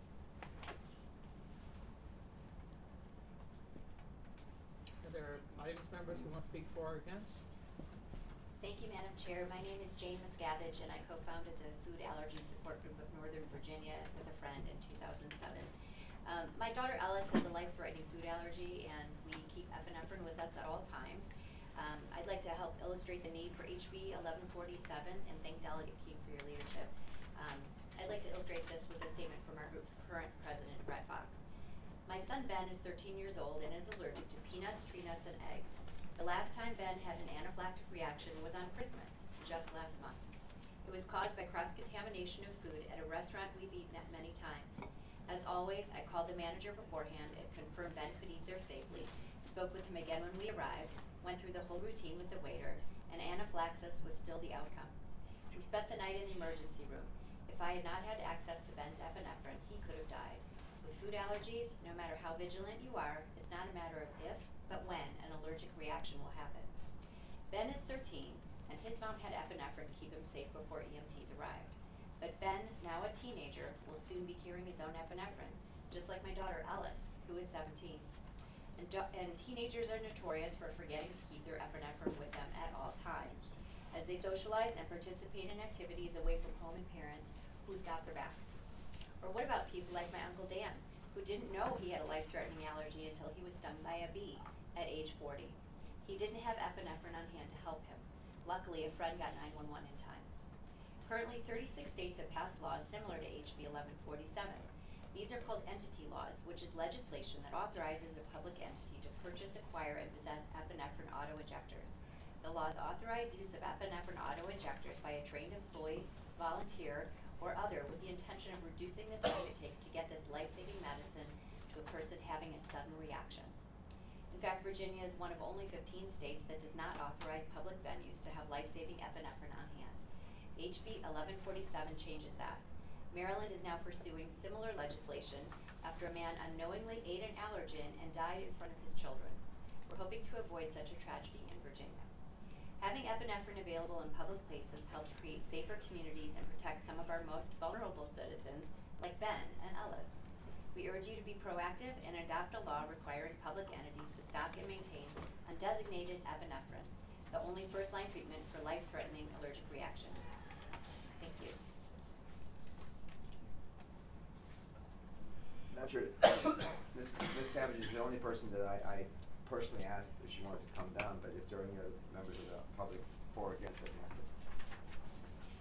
okay, I'm sorry. There's also an organization called Allergy and Asthma Network, based in Vienna, which is has weighed in support of my bill.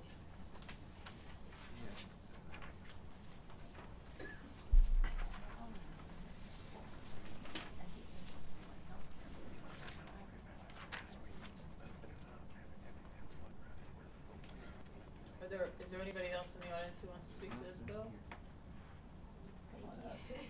Thank you, Madam Chair, members of the subcommittee. Katie Boyle with the Virginia Association of Counties.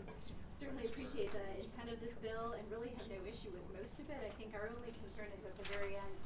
If the shall were changed to a may on line 540, I think that we would have no issue with it. I mean, as it's drafted now, it would require epinephrine to be made available in all public places, and the definition of public places is very broad. And the fiscal impact statement that went out to localities, you saw there were some pretty significant cost estimates that came back. So if it were merely permissive, I think this would be great. So thank you for your consideration. And Madam Chairman, I'm Janet Arison with the Virginia Municipal League, and echo what Katie said, that a may would be a lot easier to deal with than a shall. And I was telling Delegate Keem's aide today that Joint Commission on Healthcare this past summer was looking at the issue of naloxone being made available, and that too was in more of a may stance than a shall, and also giving that Good Samaritan protections against anybody who would be administering it, and we'd be more comfortable with that. Madam Chair.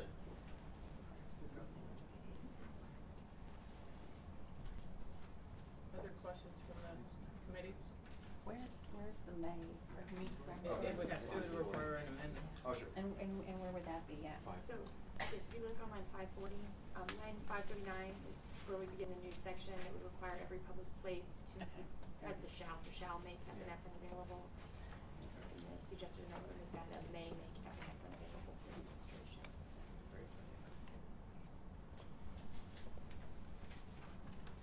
Delegate Smith? Madam Chairwoman, May will, changing the language from shall to may would basically demote the bill entirely. I don't think there would be any real purpose of passing it in that case. Delegate Robinson? You want to speak to Oh, that? no. Okay.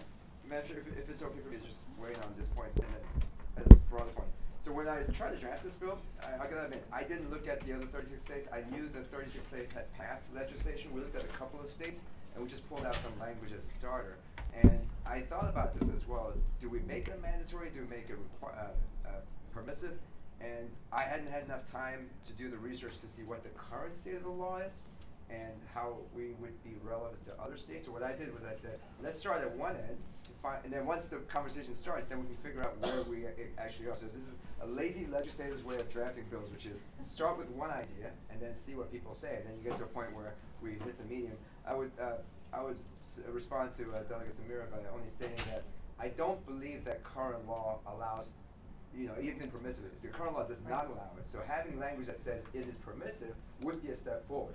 Requiring would be a very big step forward, which I don't think that any of us in this room have the appetite for. So allowing it as a authorization would be a good step forward without any fiscal concerns. That's what I would say. Madam Chair. Delegate Robinson? I would move that amendment, so it would be changed. Second. Shall, may. That's all right with the pager? Committee moves by motion. Move the report as amended. Second. Open the roll?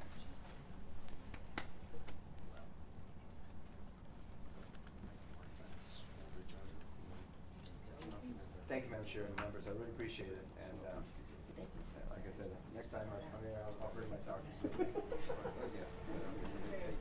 Delegate Jenkins?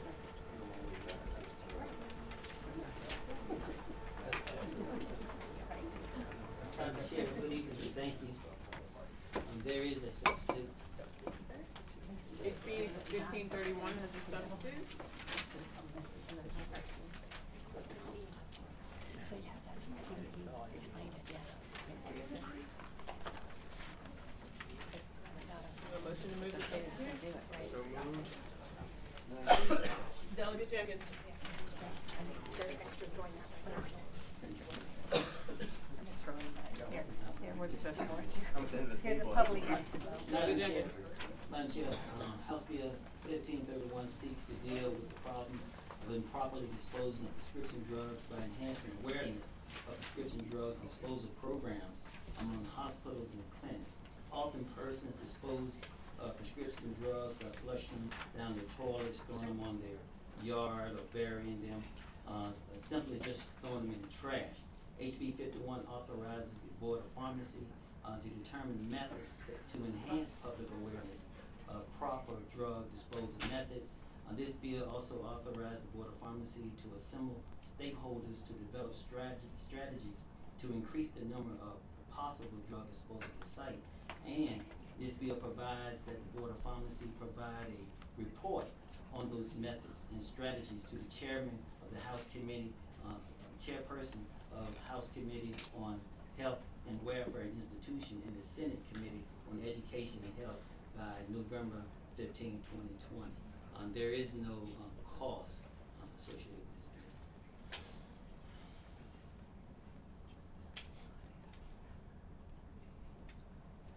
Questions from the committee? Audience members and, oh, yes, I Delegate do have Hodges. one question, and if I may, with the board, and I'm sorry, never mind. There was something y'all worked on a number of years ago, but that was mainly on the controls as far as drug disposal. Right, I mean, There's nothing as Madam far as a Chairman. blanket approach, I'm sorry. Go ahead. Caroline Chairman, Ford Pharmacy. This issue has come up for several years. We did adopt a guidance document, I believe in 2018 as a result of legislation that was passed.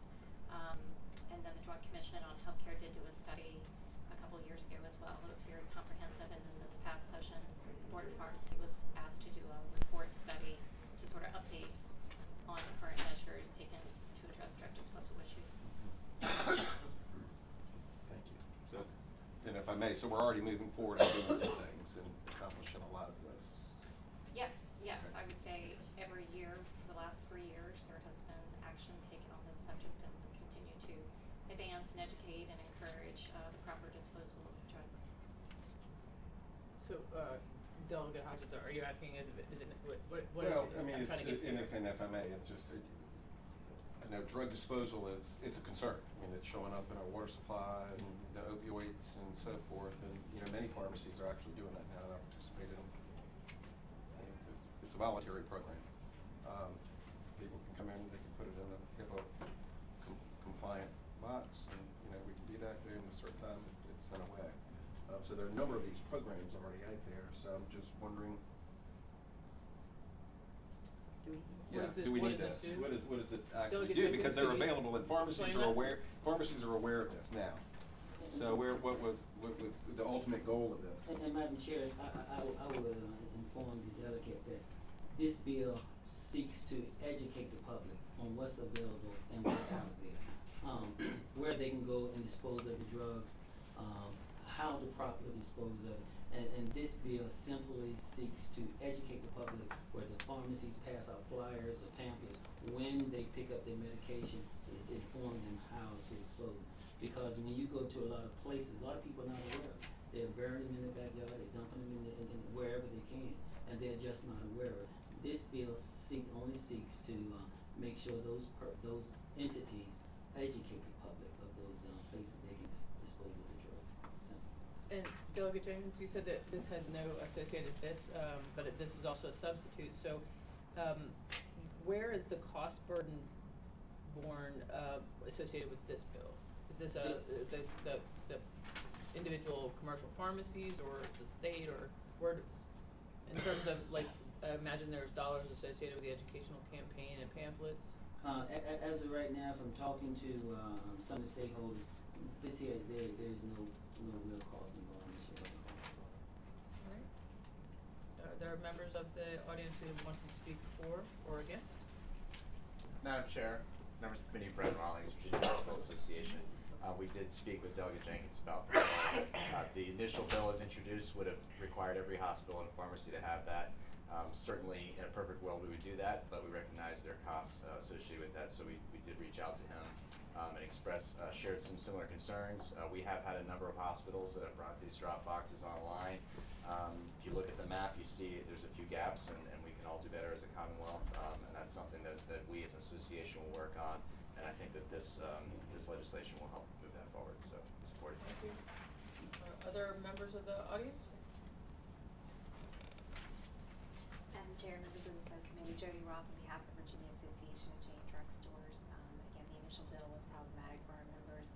Our members already participate in take-back programs. They do have the DEA kiosks, but they're very costly. There's a lot of security around them, and you just can't put them at every location.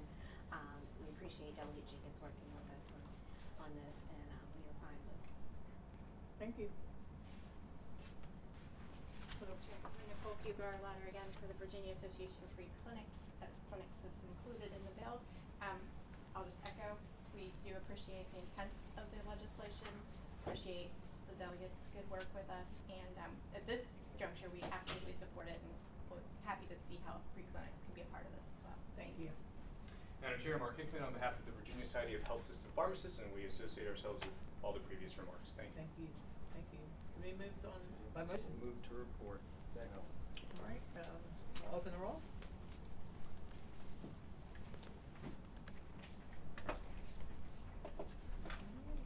HB 1531 reports out 5-0.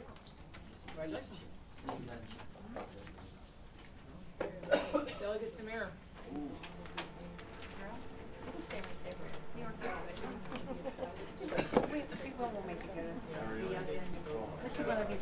Just real briefly, just a quick,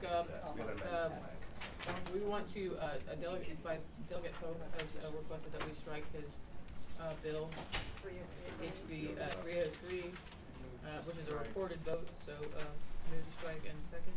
We did confirm. Yes. And we'll open the roll.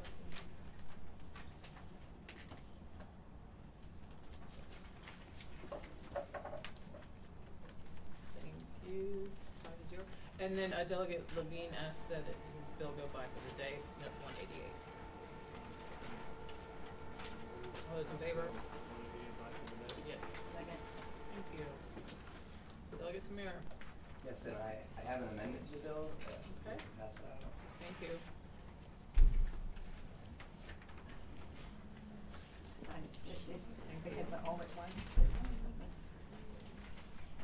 Move to adopt this substitute. So move. Need a second?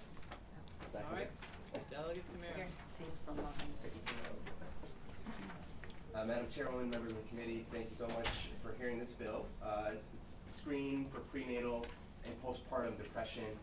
The prevalence of prenatal and postpartum depression is a significant problem that many of those who are or were pregnant must grapple with. Not only does this unique form of depression affect those who are or were pregnant, but it affects their children, their family, and their friends and community. According to the American College of Obstetricians and Gynecologists, 9% of pregnant women and 10% of postpartum women meet the criteria for major depressive disorders. It is important to identify pregnant and postpartum women with depression because untreated perinatal depression and other mood disorders can have devastating effects. The bill would, before you now, would do three things to help address this issue. The Board of Medicine would look into issuing communication to every practitioner licensed by the board who provides primary maternity, obstetrical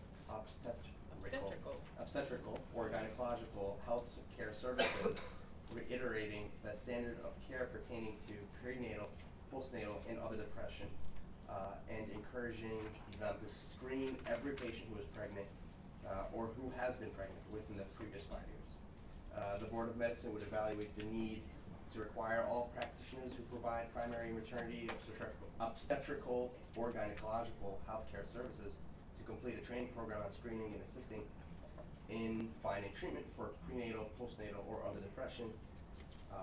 The Board of Nursing would also evaluate the need to require every licensee who provides maternity care services to complete a similar training program. It would come with a focus on those in the category of postpartum depression, prenatal depression, that are disproportionately impacted by those races and economic levels that are facing disparities in that category of depression. That's the bill. Thank you, Delegate Samir. Is there somebody from the Board of Health Professionals that could speak to this in any way? It looks like there's a lot of work to potentially be done, so. There's a lot of work for the Department of Health Professions coming out of this session, but this is certainly what we can do. Okay, thank you. Thank you, Brad. Thank you very much. Are there questions from the committee members? Oh, yeah, I'm sorry. I thought we did that. My apologies. Move to adopt the substitute. Second. Second. Thank you. Aye. Thank you.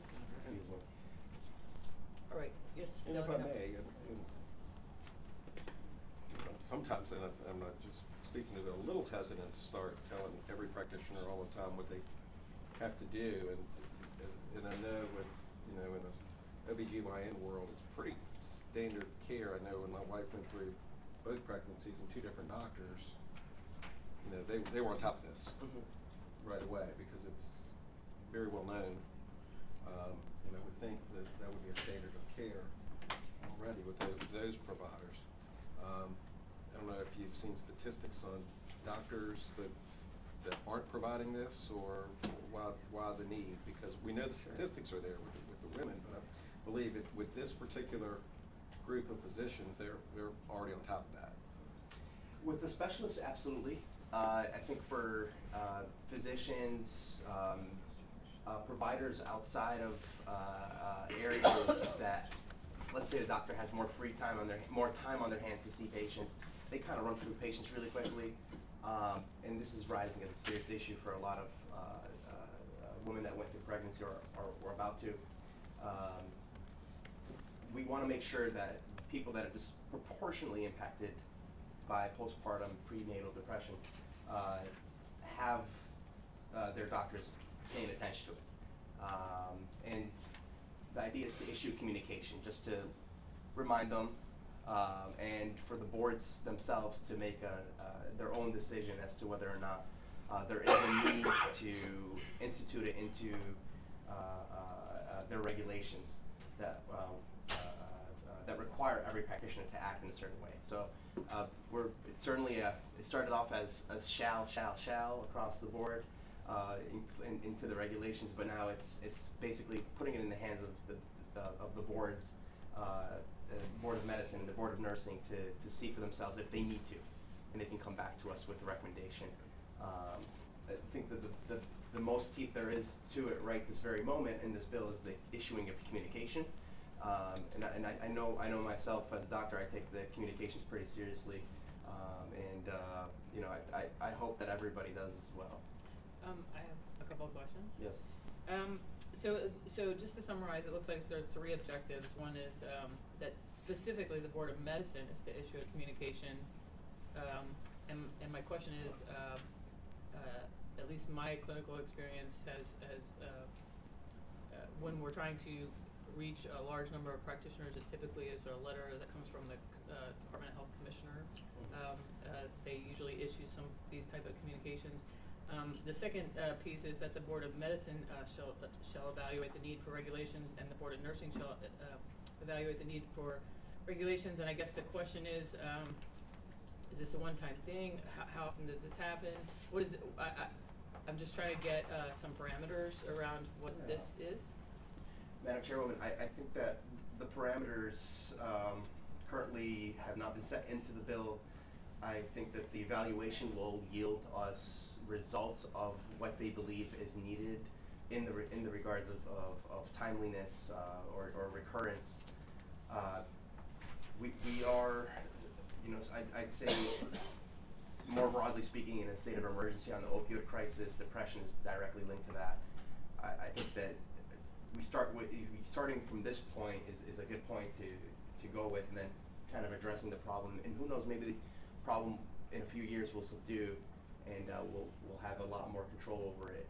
But you know, currently I think it's of urgency, and I trust the boards to do their part in providing us the guidance as far as what needs to happen with the communications and with the regulations. Yes. So currently, I mean, as part of the education, obviously, in those, and I would think in every one of those disciplines, just because they're dealing with birth and babies and moms. So I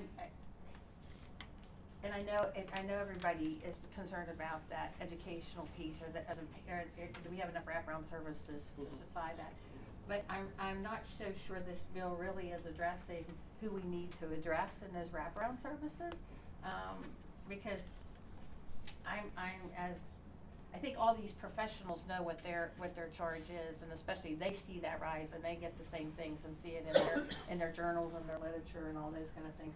So I guess my question is is there a specific thing that made you go, hey, our doctors aren't doing what they're supposed to do? Madam Chairwoman, Delegate Robinson, in the most recent curriculums for school, I graduated in 2017. We get taught on cultural bias in medicine, how prevalent it is, and how we should be paying very close attention to not just cultural but also economic bias as well. So even myself, in inherent bias, I may treat somebody of higher economic stature or an individual who comes from a white background better than I do somebody of not those backgrounds. That just happens to be it's things that are in the mind that are ingrained in a way that we can't control directly, but we could inform my colleagues and all other doctors out there and nurses that this is something to keep in mind, that we want to make sure that it's there, you're thinking about it, and it allows the board to also assess the need to put it into regulations based on this academia that's coming out, that's being taught. I just, okay. Yeah. Hold my comment. Did you have a question? No. Okay. Delegate Samir,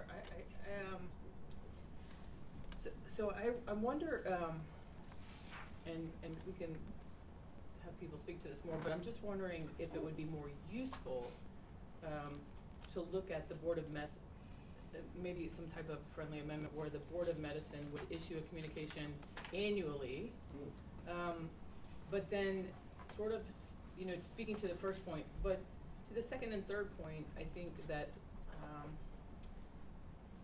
I'm not sure that you get much for that, because it's really just directing to evaluate if you should regulate, and I think a lot of regulations are established for the practice of ensuring that there is both limitations and guidelines as well as flexibility for the variations of professions. And I'm just putting it out there as a possibility to consider.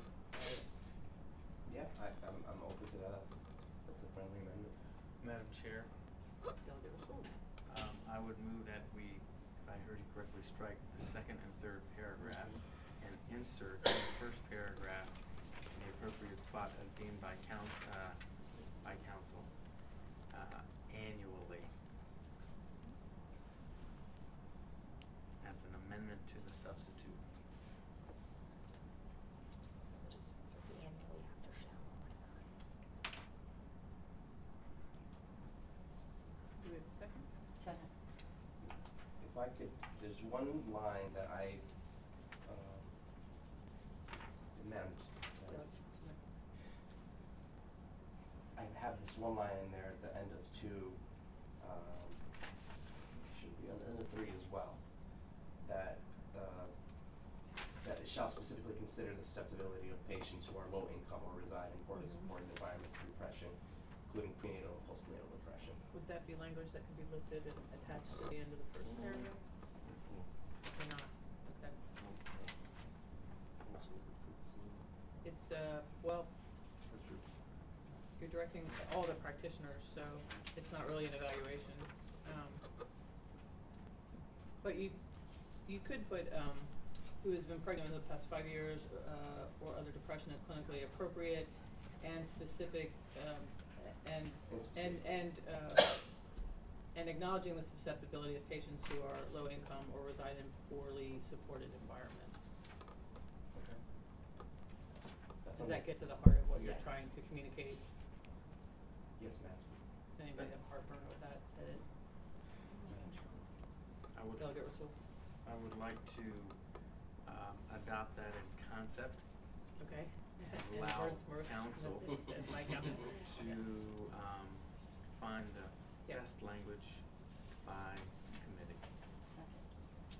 So the intent is to make sure that the communication will encourage doctors to be particularly aware of the special susceptibility of certain populations. And that would extend to other medical providers that are licensed by the Board of Medicine. Right? Sorry, would you like to speak for or against? Madam Chair, members of the committee, Hunter Jamerson, General Counsel of the Virginia Academy of Family Physicians. We've worked closely with the patron on the substitute. We're supportive of the substitute as presented today. We're supportive of the substitute as amended. We think that Delegate Samir has listened very carefully and I think receptively to our concerns about a legislative standard of care, which is a concept that we'd like to avoid. The concepts behind the substitute, I think, are to appropriately relay and highlight an issue of critical concern in public health to patients in the community, particularly focused on low-income or underserved communities, with the goals of the second and third paragraphs being to allow the clinical decision-making regulatory bodies, the Board of Medicine, the Board of Nursing, flexibility to, in their own estimate, either regulate or issue guidance or determine that the standard of care is being fulfilled. The American Academy, through the American Board of Family Medicine, does have training in family medicine residency programs on identifying and screening for prenatal and postpartum depression, but I think this is an issue that certainly doesn't hurt from being highlighted. And I think as the chair has indicated, these sort of dear colleague letters are read, are received, and are taken seriously, and we're happy to support the substitute. The substitute is amended. Thank you. Good afternoon, Madam Chair, members of the subcommittee. My name is Ali Farouk. I'm here on behalf of Families Forward Virginia. We're the Virginia State Office for several of the home visiting programs where we do basically perinatal home visiting. We work with just under 10,000 families around the Commonwealth, often beginning before the birth all the way up to age 5 during parenting education, guiding them through the process as their baby is born and helping them through those early stages. Responding to we stand in favor of the bill, but also in favor in general. We've seen a serious problem. One of the services we do is we also do screenings for maternal depression, and we often have the conversations with our moms that, did you meet with your doctor and did you tell them what you were feeling? And we do hear quite often that women present these symptoms to their OBs and they're not sometimes taken seriously. That's not a statement saying that the physicians aren't well trained or that they're not smart or they don't care about their patients. But we do serve a lot of women of color. We serve a lot of low-income women, and it is something we're seeing. We are seeing those disparities. Now we're able to be there with them and navigate with them and say, okay, let's get another appointment. Let's make sure you present these symptoms again, and let's be a little more clear. And we work with them to make sure that that happens. But definitely there needs to be more work there. So thank you. Thank you. Madam Chairwoman, Nicole Kubram-Latter on behalf of the Congress of Obstetricians and Gynecologists. First of all, we want to thank Delegate Samir for the conversation that we've been having about this very important issue. As you all have said and know, OBGYNs take this very seriously. It is a part of our standard of care. We have 2 committee opinions which articulate very clearly that screening should be done multiple times throughout the pregnancy and after pregnancy. So it is also part of our maintenance and certification. So again, continually, annually reiterated that we have to do this as a standard of care. So really appreciate him raising the issue. I think the board helping us to remind us that it's a good practice and something we should be doing is something that we support and appreciate you all and the delegate for working with us. Thank you. Thank you. Madam Chair, members of the committee, Julianne Condrey on behalf of the Virginia affiliate of the American College of Nurse Midwives. We do support the bill as amended, the substitute I should say. The midwives do include the postpartum depression screening and treatment as part of their core competencies. This is something that is part of their standard of care. So we appreciate giving the flexibility to the medical professionals and not inserting standards of care in the code. So we appreciate, again, the conversations we've had and the changes that you've made. Clark Barron with Medical Society of Virginia, and we support the substitute. Great. Any moves by motion? Move to report substitute as amended. Second. All right, we'll open the rolls.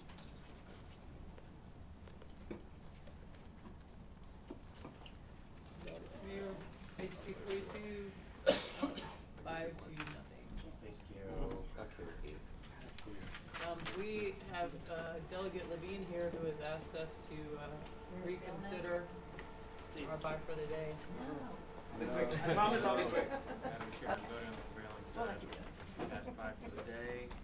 House Bill 188. That we reconsider that. All those in favor? All right. All right. Delegate Levine. I promise to be brief.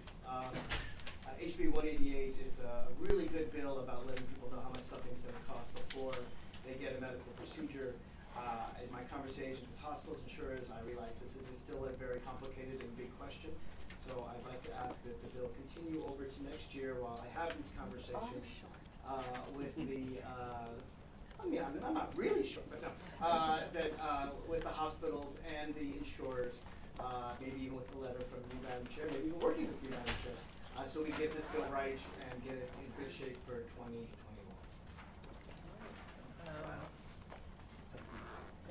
Madam Chair, move to carry over. Carry it over to House next year. Bill 188 under Rule 22. And second, and I guess we, voice vote. Voice vote. vote. Stand backwards. Is it All those in voice favor? Yes, it is. Just a question for the patron. Yeah. Are you Don't feeling know. okay? Sorry, Madam Chair. That was well deserved. Here's my name. I couldn't resist. Oh my God. I'll be back. You're right next door to me, so I'm with you all the time. All those in favor? Again? Thanks, Mark. Thank you, Madam Chair. Thank you. All right. Thank you. Tomorrow is our last meeting. Yes. Really? Do we even have? Yeah, that's quite a bit. Oops. Yeah. Started 4. Do your homework. Okay. We're starting at 4.